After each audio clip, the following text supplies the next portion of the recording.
Taryn, thank you so much for being on the podcast. Hi, thank you for having me. And for those who don't know who you are, if you can just provide a quick introduction to who you are and your profession. Yeah. So I am, first and foremost, I'm a mom. I'm a single mom of 2 boys, but I'm a board certified marital and family law attorney in South Florida. So I'm actually located in Palm Beach County.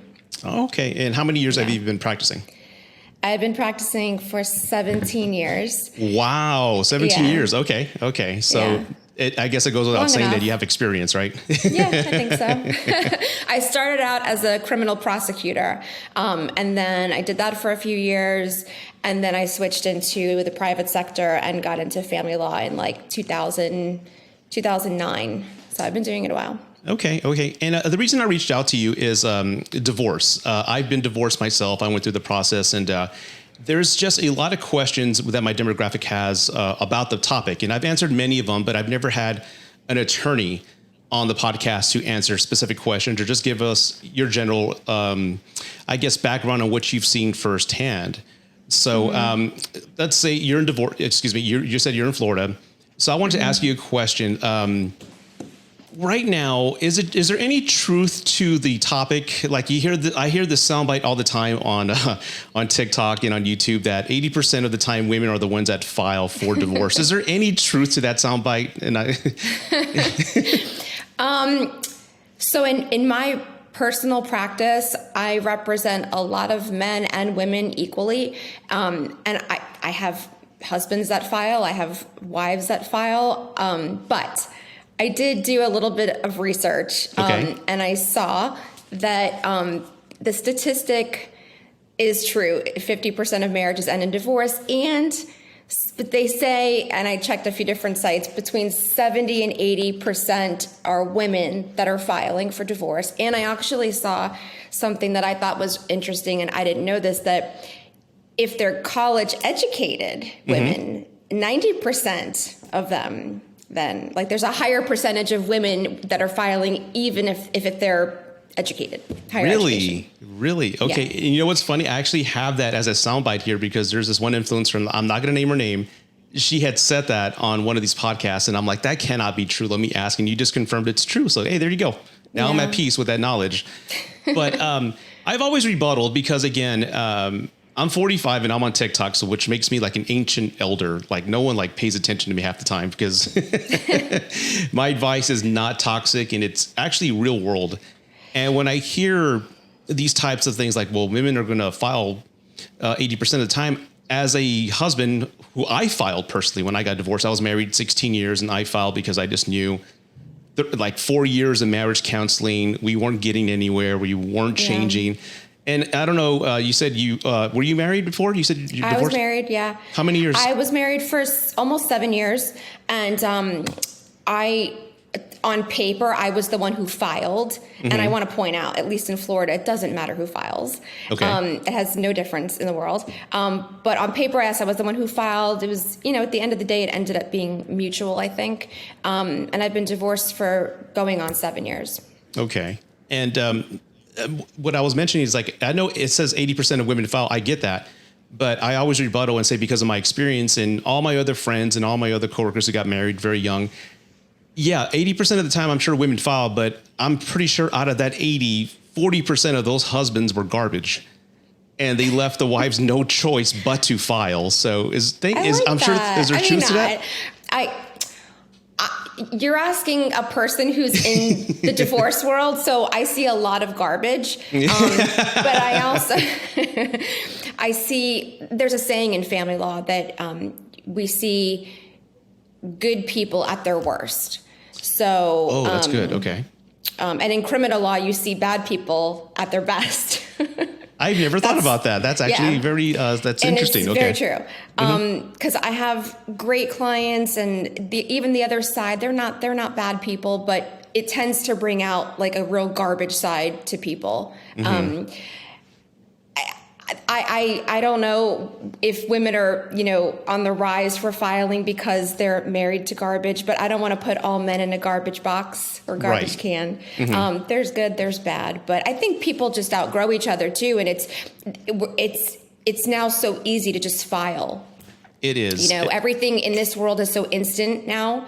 So instead of, like my parents have been married for 45 years, instead of working things through, everything's just like instantaneous. Like you want something, you go and you get it. You do it. And you know what? I want to ask you this. And if there's anything, and again, I can edit this out, but if there's anything personal that you don't want to touch on, or you say you don't want to mention, I'll edit it out so it can be seamless. Okay. But what are some of the, I guess, problems you've seen, like when the people that have filed, and I'm pretty sure like after so many years, you kind of like have a system of pegging, like, yeah, I bet this happened, and I bet he did this or she did that. What are some of the common errors people make? Because the divorce is the end of the journey, but let's kind of go back to the middle or the beginning.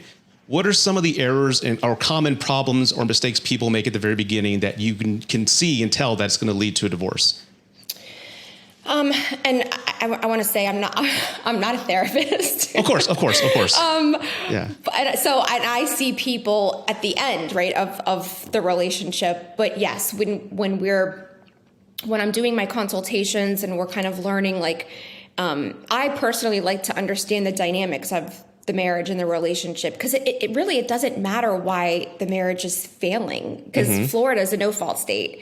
So what does that mean? I'm sorry, I'm in Texas. So what does that mean? Yeah. So that just means that it doesn't matter who's at fault for the marriage coming to an end.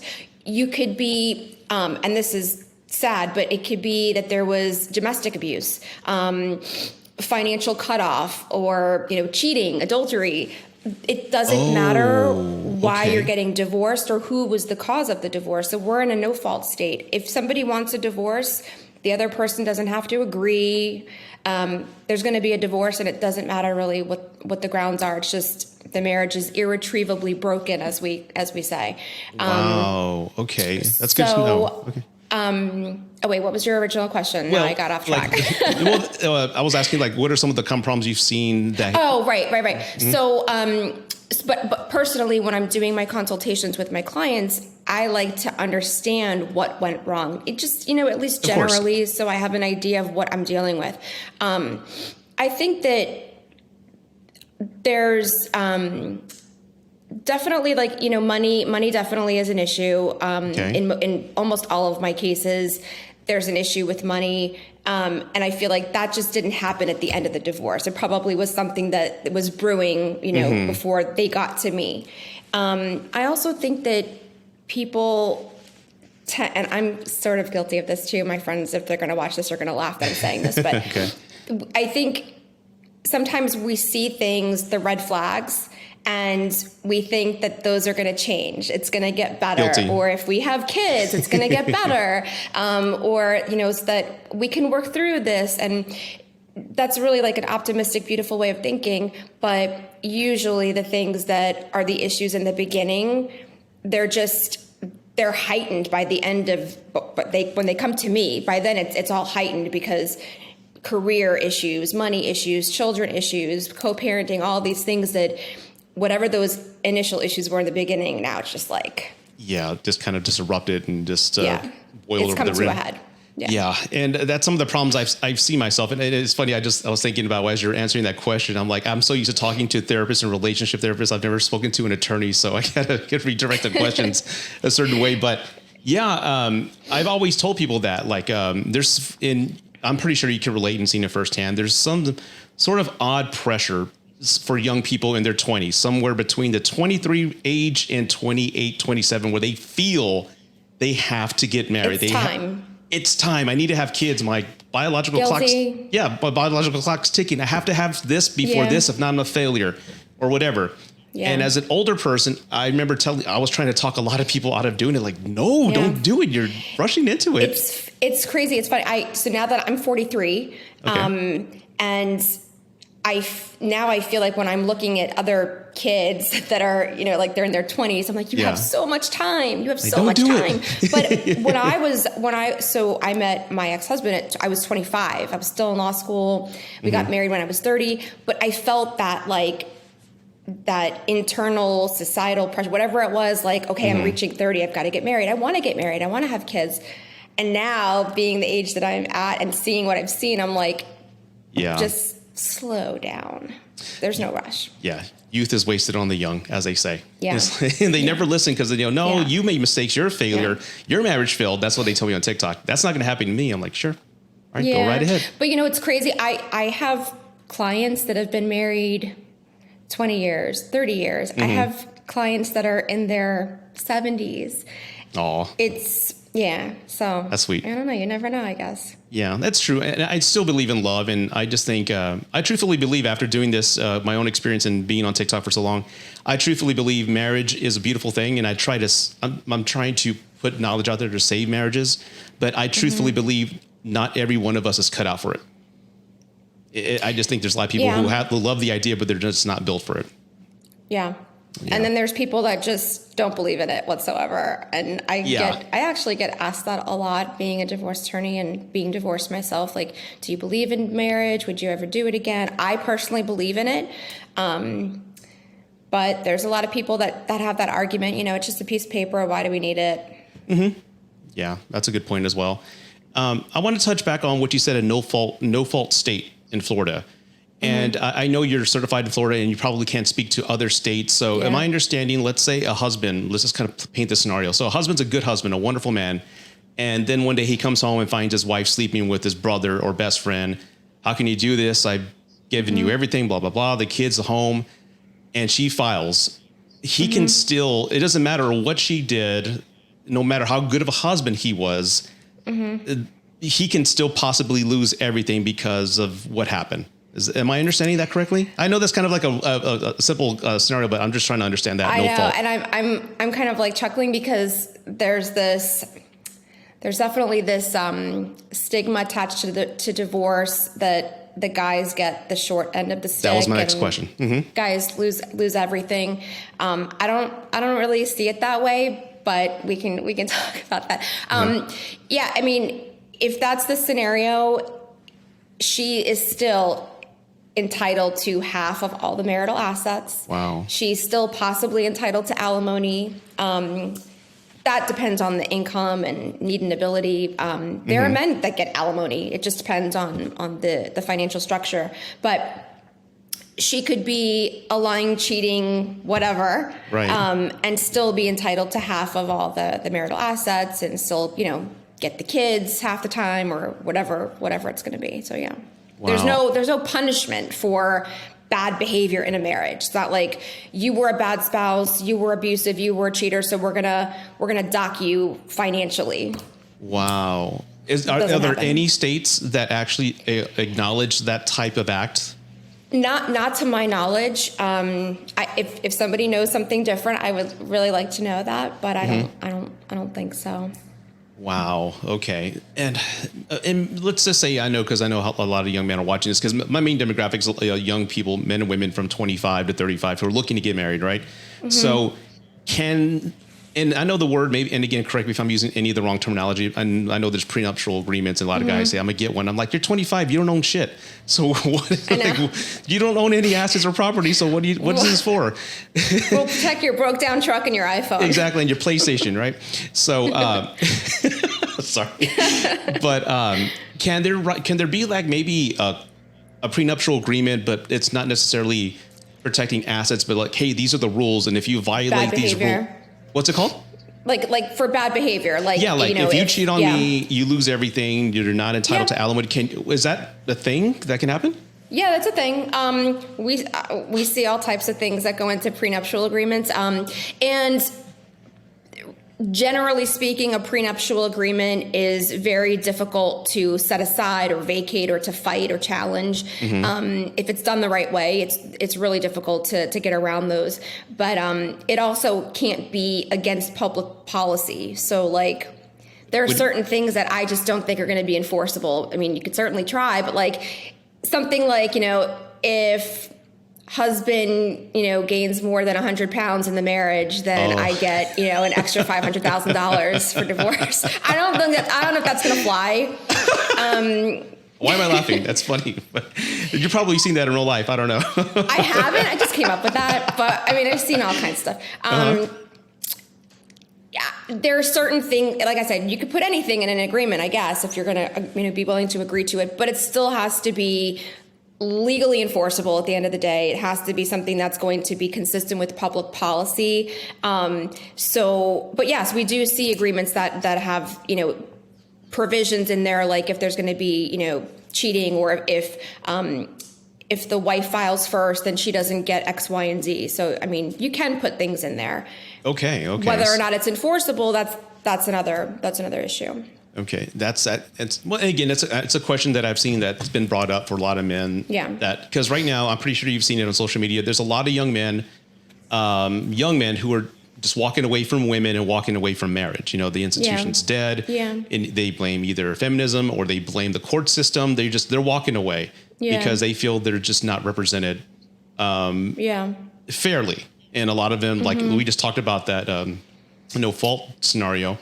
A guy can be a great husband and then come home and see this, and then technically he can still potentially can lose everything.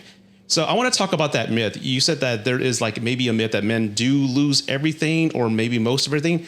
Is it because there's not any effort on them to participate in the divorce? For example, like in my case, I was very involved with my attorney. We talked all the time. And I just made sure that I knew and understand all the legalities and all the subclauses in the decree. So is there any efforts that men are not maybe doing that maybe place them in that horrible situation? It's such an interesting question. I don't really see it like, okay. And maybe I'll get, some bad comments for this, but I don't personally see it as like guys always get the short end of the stick, or they get screwed, or they lose everything. I think a lot of it has to do with if the man is the one that is the higher income earner, or he's the one supporting the family, or look, if you're a doctor, a brain surgeon, and you choose to go and, marry the girl that you met at Hooters serving you wings, you're going to lose a lot in the divorce because it's a balance of, what did you bring to the marriage and what did she bring to the marriage?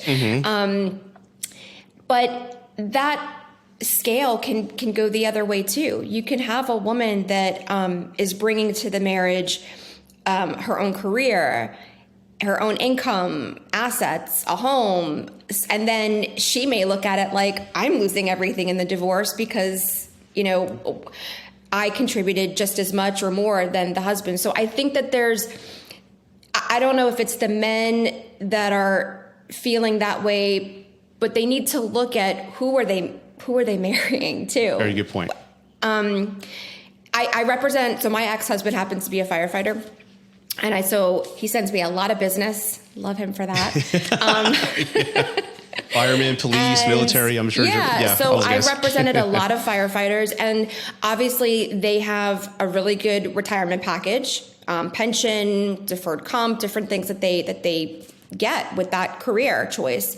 And a lot of them are so pissed off when I tell them that for however long they were married and however long they were in the department earning that pension, that's going to be seen as a marital asset. There's a formula to that. She's going to be able to get a cut of that when you retire. They lose their minds.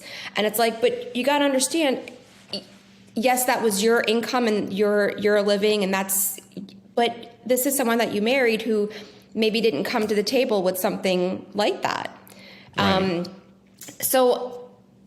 But like I said, it can go the other way too. You can have a woman who's a school teacher and she's got a retirement plan being in the school system and marrying somebody that, is self-employed and doesn't have a retirement plan. So now she's going to feel like shit. Sorry, I don't know if I can curse on this. Please curse all you want, yeah. Okay, so she's going to be like, well, shit, now, he didn't come to the table with a retirement plan. I did. Why is he entitled to half of my retirement? So it really does work both ways.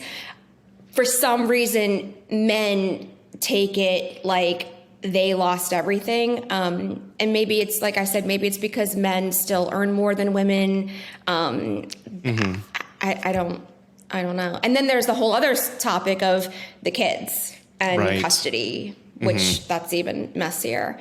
But, yeah. Yeah. So I guess at my older age, I don't know, maybe I'm wired differently because I'm a young man, even when I was a young man, let's say I was a high income earner, but my ex-wife and I had to both work, right? So if you make an agreement with your spouse, like, hey, I want you to be a stay-at-home mom, I want you to raise the kids and do that while I'm going to build my career and finish school and climb the corporate ladder or be a chief fireman, do whatever. And 15, 12 years go by.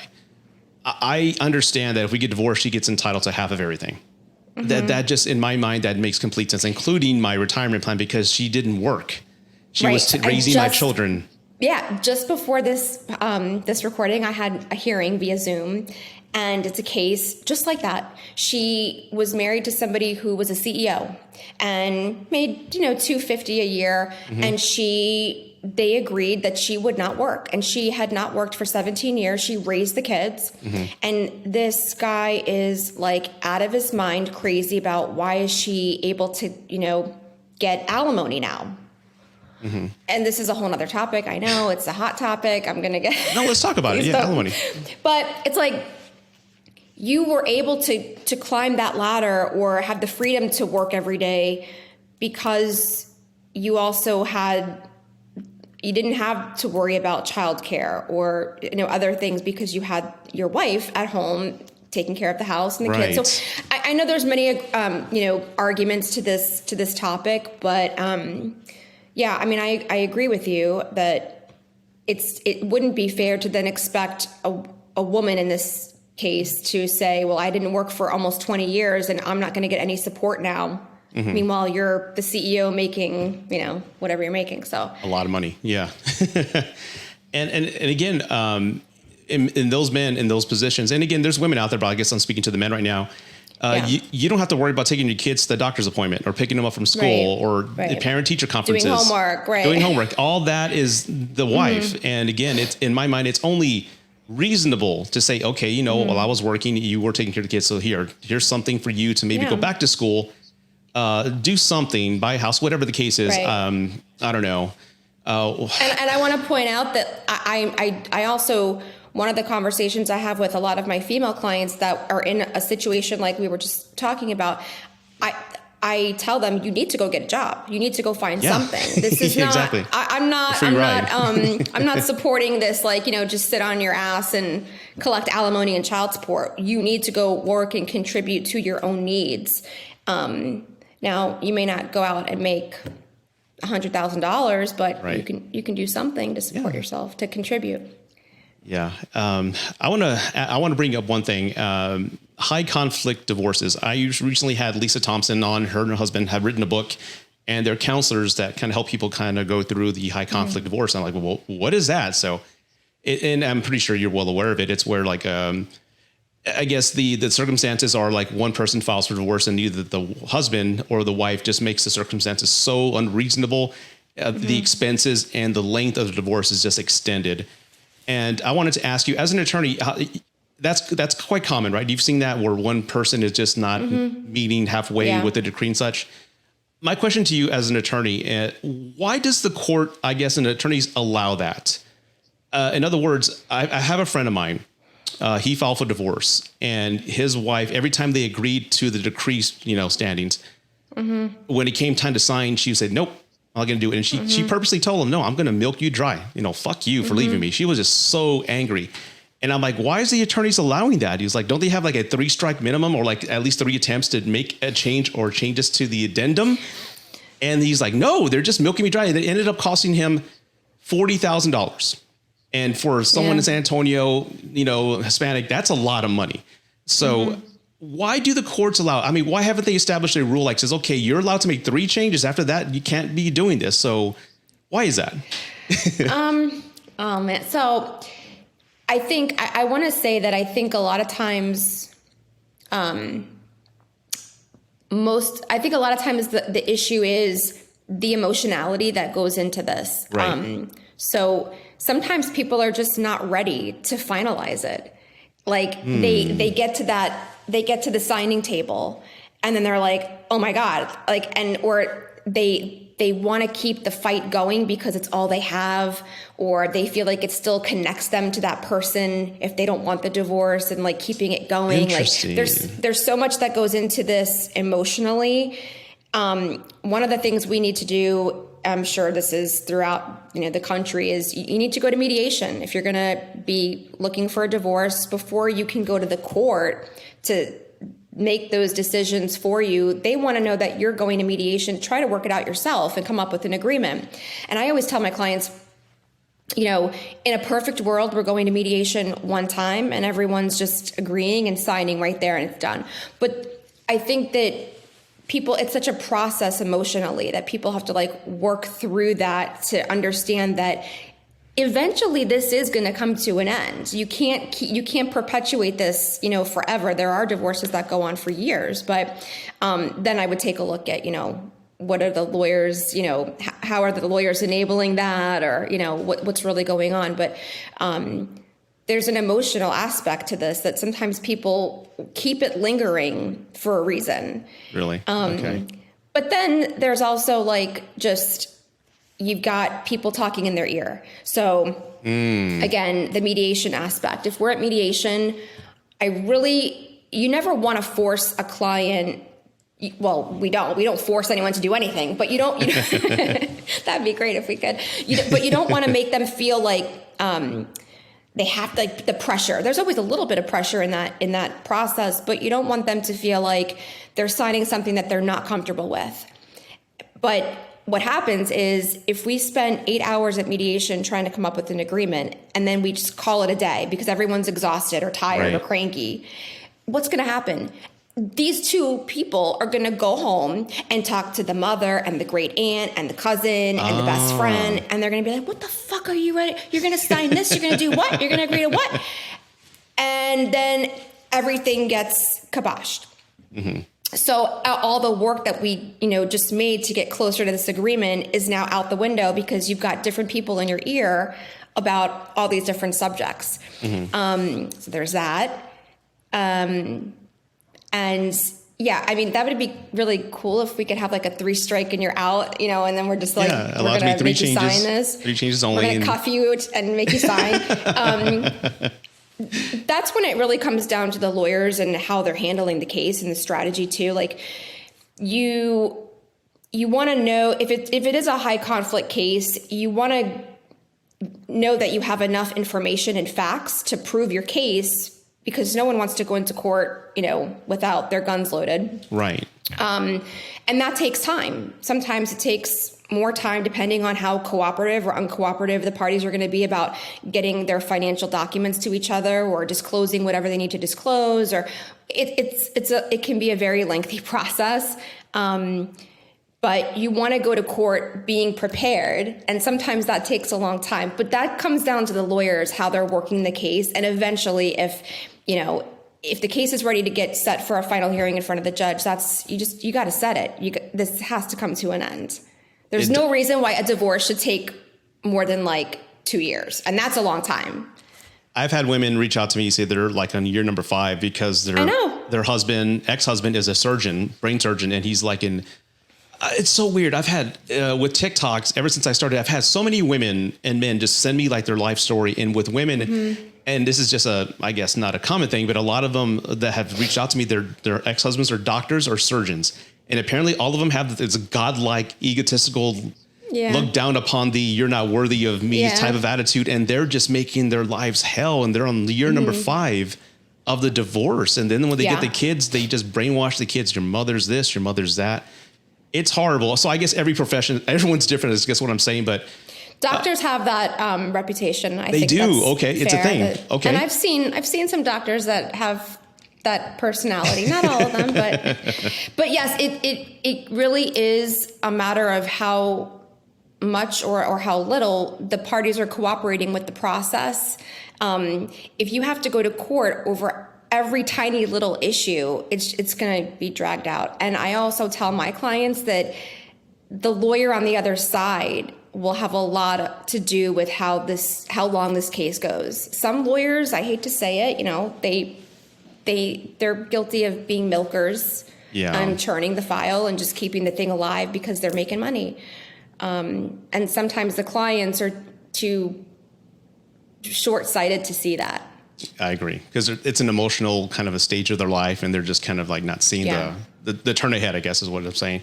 Yeah. I got to ask a couple questions here, and this is not related to divorce. You're a single mom, a boy mom of 2, right? You're an attorney, and you're a CrossFitter. You look great. I saw your Instagram. I'm like, thank you. Not CrossFit. No, not CrossFit. I can't do CrossFit.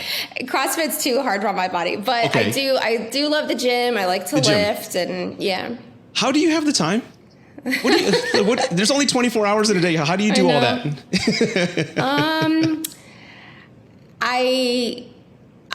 I've had a lot of help over the years. My boys are 12 and 8, so they're a little older now. They're older. Mm-hmm. But when I got divorced, they were only 2 and 5, and it was tough. But the self-care, in particular, the gym for me was always like a non-negotiable. Like it was just something I had to make time for, because for me, it's not just, and I know a lot of people feel this way, it's not just the vanity aspect of like, looking good, but the mental health part of it and just having that like outlet. That's my hobby, I guess you could say. It's like kind of a weird, like I wish I had some other like amazing hobby that I like to do, but that's like my time.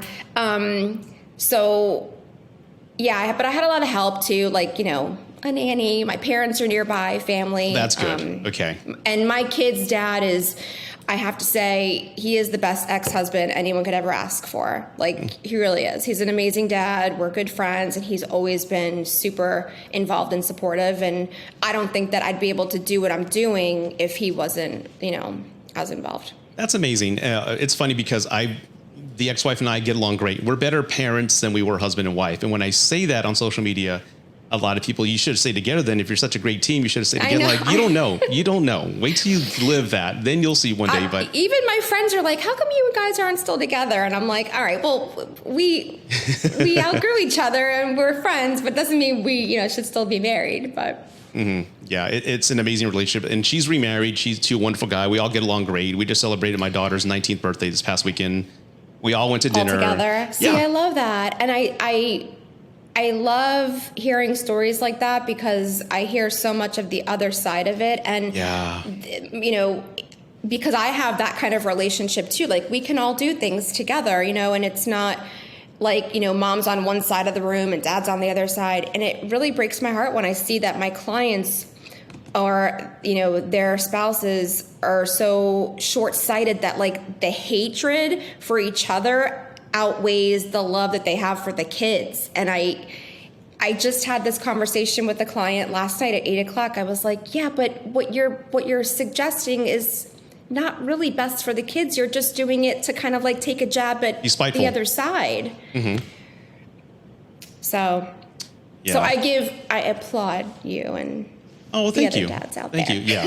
And they get along with my fiance. So we all get along great. And again, it's sad when I tell people that story, because I wish I had that. I wish it was more, instead of the exception, I wish it was the norm. But apparently there's so many people who can't, like you just said, put their emotions behind them and put the kids first, because the kids it's a horrible experience for the kids. So why make it worse by fighting or insulting their mom? There are those parents or those people that really make it very toxic to co-parent with. There's a lot of information on the internet now, and TikTok is all about like the narcissists. People love throwing around that word. Yeah. Ooh, everyone's a narcissist. I think every one of us has a little bit of narcissism in us. I'm not a therapist, but I think we're all a little guilty of something like that. I'm cocky to an extent, But there is like that situation where there's just some parents that make it impossible to communicate or, to make decisions together. But I think that's when, more than just litigating or filing something in the court, it's more about like getting therapeutic services, try to figure out how to handle that person and how to co-parent with that person and rise to being the better and bigger person. Yes. And from what I understand, narcissists just don't deal well with silence. That's like the way to. But people don't understand that. So like they want to keep engaging, and that's what keeps like the narcissist alive. Yeah. It's that attention. It's that it's answering to them. My fiance dated a couple. I dated one. We've all dated one. Yeah, we've all dated one. It's just this control. And just like you said, like early on in the podcast, you see the red flags and you ignore them because for me, it was just ignoring the beauty. Oh, she's hot. I can work with that. Oh, God. Right. Yeah. Going back to TikTok, I have a question. And I'm curious because I haven't asked anybody this. Right now, there's a viral video of a woman who says she caught her husband cheating. And she's posting all her business, everything that's happening on TikTok. And she's saying, I'm filing for divorce. I'm doing it. And I'm just kind of smiling like, okay. But as an attorney, what dangers or consequences are there despite who did what in showcasing your business to the world?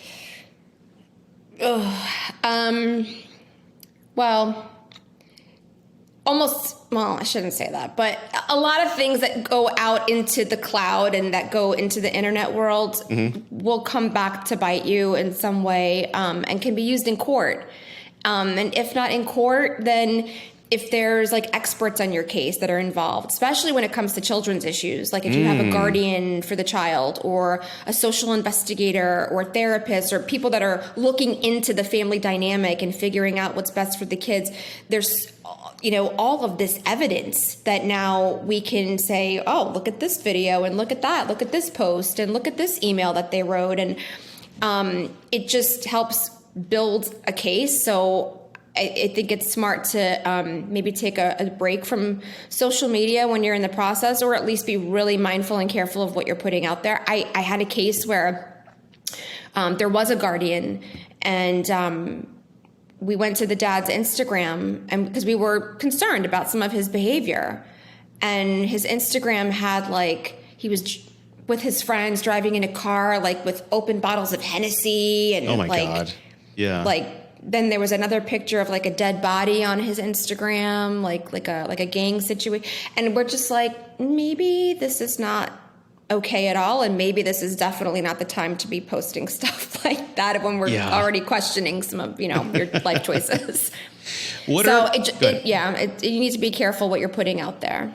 What are I guess to kind of give everybody a real world example, what are some posts that can hurt them that, from us, you think about it, how can that hurt? Is it a political post or anything tied to their spouse? Is there anything harmless that we think is harmless, but can really hurt them in the end?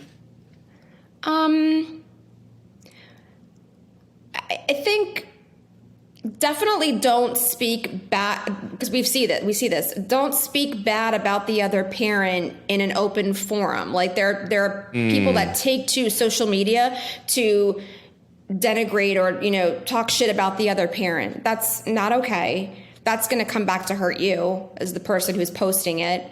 When there's kids involved anyway, whether there's kids or not, if you're posting your amazing lifestyle and the new car you got and your, luxurious, lavish vacations, and then telling the court you're poor and you have no money to pay your support obligations, we're going to go back and see, wait, didn't you just take a trip here? And wait, you flew here, and so things that you may not necessarily think of. I always tell people, just pretend everything you're putting out there, the judge is going to see. That makes perfect sense. And it doesn't have to be bad behavior. It could be something just as innocent as posting your vacation, and then when you tell us that you don't have the money for certain things, now we're going to look you at had your it for lifestyle. this, right? Yeah. That's so interesting. It's funny because the viral video I just told you about, she went on a tirade. She had maybe 1,000 subs at first, and now she's got over 100,000. And every video she has is 1 million plus views of women just saying, men ain't shit, leave them, girl.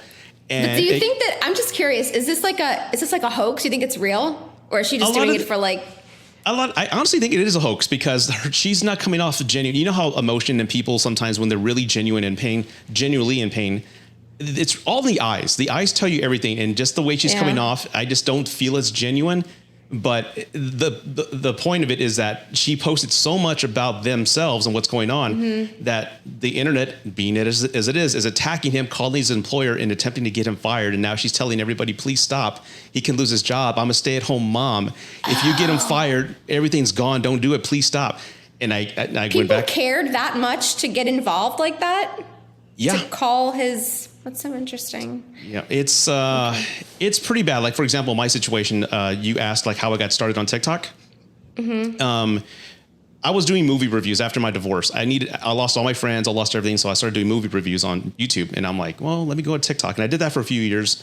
And then I came over on TikTok, and no one was watching the reviews. But again, I was dating from 2016 to 2019. I had a great dating life. I had success with women. I had a wonderful time. So I started telling stories. And that's when I started getting my notoriety. And I told everybody, I shared a story like, hey, this is one of the many reasons my divorce ended is because I cheated on my ex-wife. And again, there's many things she did, but she doesn't have the platform I do. So I'm never going to talk bad about her, right? So I'll only bring up my faults. And I did all these mistakes. Don't do what I did. Learn from this story. And, hopefully this will help your marriage. And get this, women were thinking it happened now. They didn't listen to the whole video. They thought this happened in 2008. No, it didn't happen now. They thought I was married. So people were trying to find me on Facebook, and people were calling CPS to report me as an abusive parent to get my kids taken away. Can you believe that? No. Can you believe What? that? Yep. That's how bad it is. It's horrible. People need to get more hobbies, I think, in the world. What? It is bad. And it's so funny. I mean, there's obviously this gender war. I don't understand someone who just takes the time out of their own day to spend that kind of energy to I don't either. I mean, I guess if they thought a child was in danger, but... It's like, no, did you see my other videos of us co-parenting? I mean, did you see anything? No, they just see one and they think you have everything about you pegged. So TikTok is I appreciate the audience has given me and the notoriety and where I'm at because of it. But it can be very dangerous, like that woman I just mentioned and her husband possibly now getting fired. Biting her in the ass. Exactly, because I'm thinking also from a legal standpoint, I mean, can a husband countersue? I know this probably isn't your field, but let's say if a wife does do something like that, or a girlfriend, let's just say a girlfriend, like this guy cheated on me and she blasts him on social media. And let's say he's in a profession like an attorney where your brand is very important and your reputation is important. And let's say a person can get fired because somebody put your business out there. Aren't they like legally in trouble for doing that? I'm sure that, well, without getting too legalese, that there's probably causes of actions that could be brought, not in the family court sector, but, in the other civil side of things, defamation, slander, maybe. There's a variety, slandering. There's different things. I had a situation when, it's not funny, but it was just like, we were reading this and we're like, are we actually seeing this? It was a paternity matter. So the parties were never married, but they had a child together after a one-night stand, or like a two-night stand. A two-night stand, okay. And she was trying to establish that he was the father, and wanted him to be involved if he wanted to be involved, and also for support. His counter to his defense or response to all of this was that she sexually assaulted him. And it resulted, she drugged him, sexually assaulted him, and had his baby. And this was the reason I'm bringing this up is the whole, making allegations or doing something that can really hurt someone's reputation, the career. And so this was a hot topic in that case, where it was really important to her to have him retract that allegation and also seal the record, because she was in a position where, a professional position where it could hurt her. Mm-hmm. Definitely. So, the point is doing things or saying things or putting things out there that could, have an impact on the other person in some way, to be careful of that, especially if it's not true. Oh, God. So let me ask you this. For those who are listening who are in an unhappy marriage and they're thinking about divorce, and I know each state is different, right? Mm-hmm. But they've had enough and they want to move on. What advice would you give him or her right now if they're prepping to make that call to an attorney? Yeah, that's a good question. I think that the first thing is to really try to get some recommendations on a lawyer. Obviously, I'm very Googleable, and I have a lot of business that comes through just a general search. But it's always good to get a recommendation if you can. If you can't, and you're just Googling, look at reviews. Reviews are really important, I think. Okay. And definitely have a consult with, one or two attorneys if you need to. Sometimes you just have that instant connection with your attorney. And I say that because it's it's the kind of relationship very close to like a therapist. Like you want to have a good feeling about that person. We're going to be talking a lot. You're going to be telling us a lot of details. It's going to get emotional, probably. So you want to feel like you're gelling with your family law attorney, just like you would a therapist. And sometimes it's just like a match right off the first rip, and that's great. But if you're not sure, or it's definitely not there, don't be afraid to, talk to one or two attorneys and get a feel for who they are and how they're going to handle the case. And not everyone's personalities match. So I think trying to find the right attorney is really important. Okay. And if you can't get an attorney because of financial restrictions, then every state has, a website that you can go to get self-help forms and try to do it yourself. If you're just like not even sure where to start, those are like a couple tips. I could go on about like other things that you need to do to kind of prepare. There's things you need to do financially to prepare, and things to consider about the living situation, the kids, bank accounts. There's a lot to think about. And there's so many different ways to execute the divorce. Okay. What do you mean? Meaning, what one couple might do or need to do to facilitate the divorce might be really different than how you and I would handle our divorce, because maybe we're more amicable. Maybe we can reach an agreement and sit down over coffee with our spouse and talk about, the terms. Whereas the other couple, maybe there's domestic abuse involved, or maybe they're just complete assholes to each other. And in that situation, you don't want the other person to know I'm filing for divorce. And we need to have the process server go out and knock on the door and serve the papers. And there's so many different ways to figure out the best route to actually executing the process. And just, I know this is going to be a question that's, there's so many variables to it, but what does the average divorce cost nowadays? So, I think in my area, you're not getting a divorce for less than $7,500. Really? And that's low. Yeah. Wow. That's low. Because most family law attorneys are billing you by the time spent on the case. They have an hourly rate, whether it's $250, $350, $650. There's a wide range of the hourly rates for each lawyer, depending on their experience, their geographic location. We're in South Florida, so things are a little. So it just depends on the lawyer, and that's a question to ask. What is your hourly rate? Do you have an associate? What's the associate's hourly rate? The paralegal's hourly rate? But because we're keeping track of time like that, we're running the clock, so it can get expensive really quick, especially if there's a lot of financial disclosures that get thrown into the mix. They have to be reviewed and analyzed and prepared. If you're going to mediation, that's a long day. So I think on the safe side, if there's an agreement and you don't even have to go to mediation, maybe $5,000. Okay. But once you start going beyond that, it could be $10,000 up. It could be $30,000. It could be $80,000. And obviously, the longer the case is going on, the more expensive it's going to be. Okay.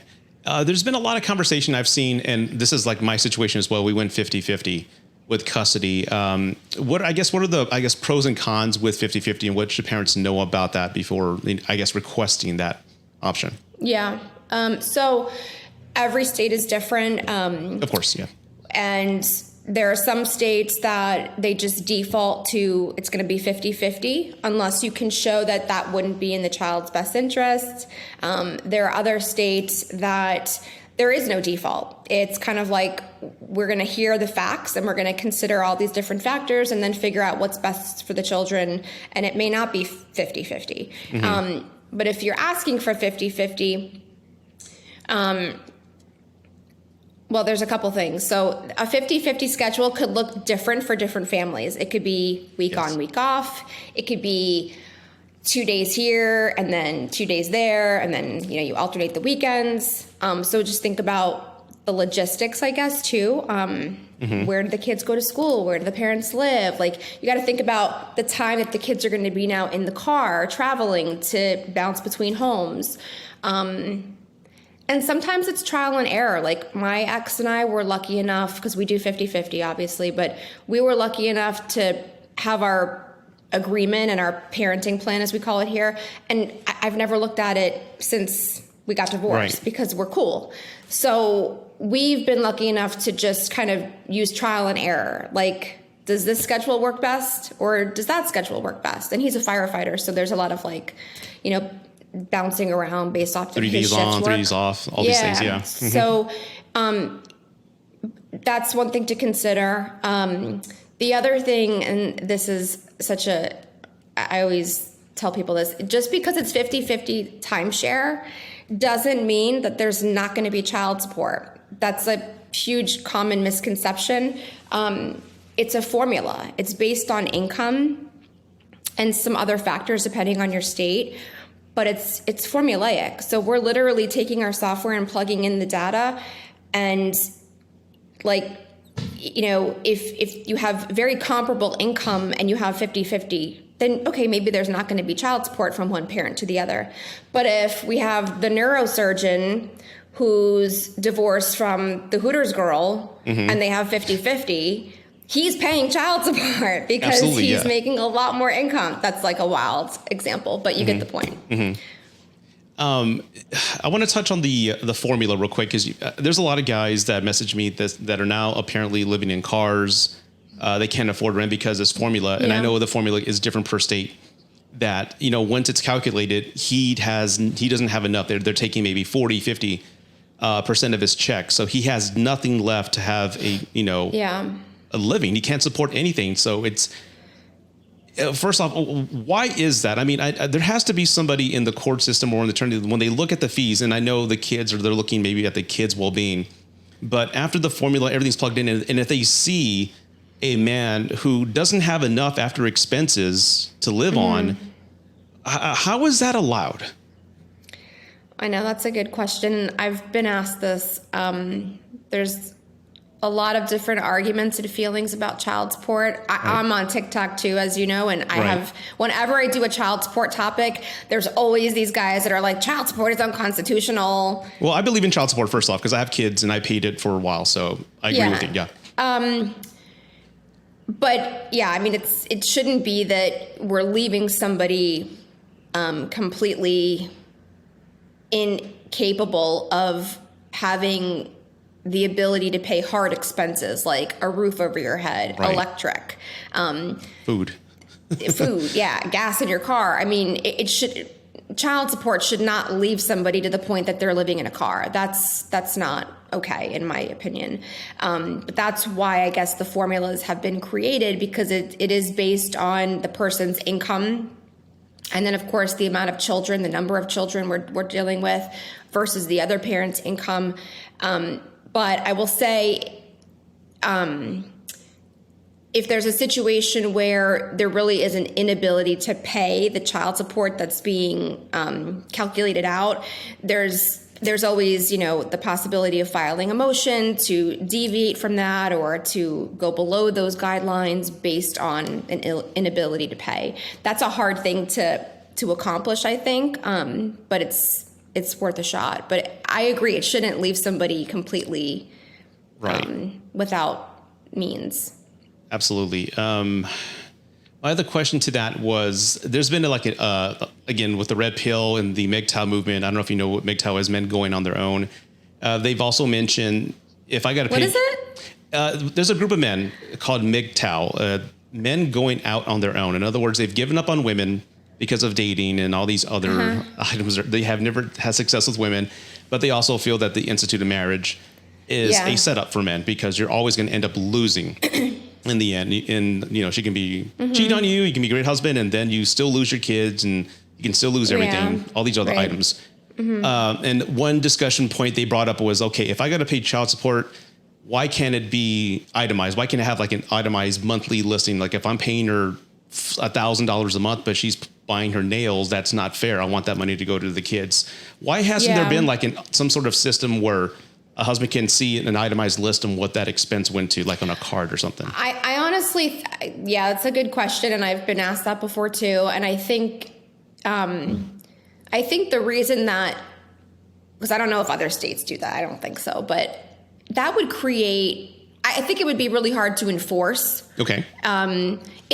It's like taking my 2 cups and putting, well, you can't say them, but my 2 cups, and we have like a stash of red marbles, and I'm putting some red marbles in this cup, and I'm putting some red marbles in this cup, and then I'm taking some out of here and putting it in there and back and forth. And it's like, how are we really going to prove where it's all money? I mean, unless you have a state that's going to have like a designated separate account that child like a support debit card goes or something. into. Yeah, like the food stamp card. Like what do they call it?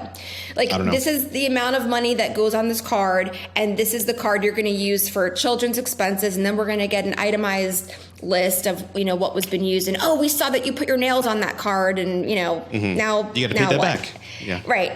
That would be, I guess, the only way to accomplish that. Otherwise, you're just putting a bunch of red marbles in and out of, and it's like, how do you really prove that? I also think that would really create a lot of extra litigation in the court system. Like, I think that you'd have a lot of allegations that then it's like, well, I want you to prove that you spent it on the kid's shoes and not your shoes. Like, how do you, I went to Macy's and I got a pair of shoes. Okay, well, like, I just think it would create a lot of extra litigation in the system. And I think there'd be an enforcement issue. How do you really prove this?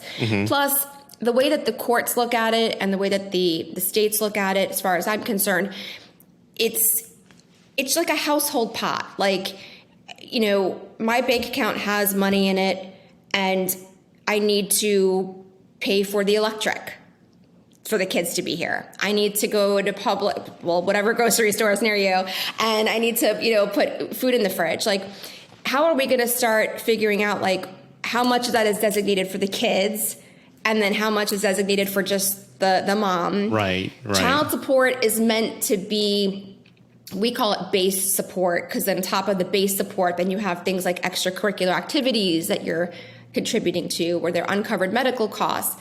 But it's like, child support's not just to go buy their, crayons and pencils. It's to keep the lights on. It's to put the water bill back, to keep the water on, whatever. So I think that's a slippery slope if we went there, unless we use the debit cards, I guess. That would make sense, right? And I understand their frustrations because, again, they've lost, and again, I know this scenario doesn't really meet or qualify everyone's situation, but some of the men that are frustrated, like, I lost everything, and you know what? Now she's spending money on herself and clothes, and I think those are the cases, and I understand why they'd be pissed and frustrated. I think those are the cases where you have women that they're not working, or they're working, doing their OnlyFans account on the side. Like, oh yeah, yeah. But really, they're just waiting for their child support check to come in, and that's how they're making ends meet. That would piss me off too. That's the whole concept of, you may be getting support from the husband or the father, but you still need to go out there and get a fucking job. Exactly. Oh, man. But I know we're running low on time here, Taryn. So, again, thank you for doing this. And if you can just stay a little bit after I end the recording, that'd be great. Yeah. Where can people find you?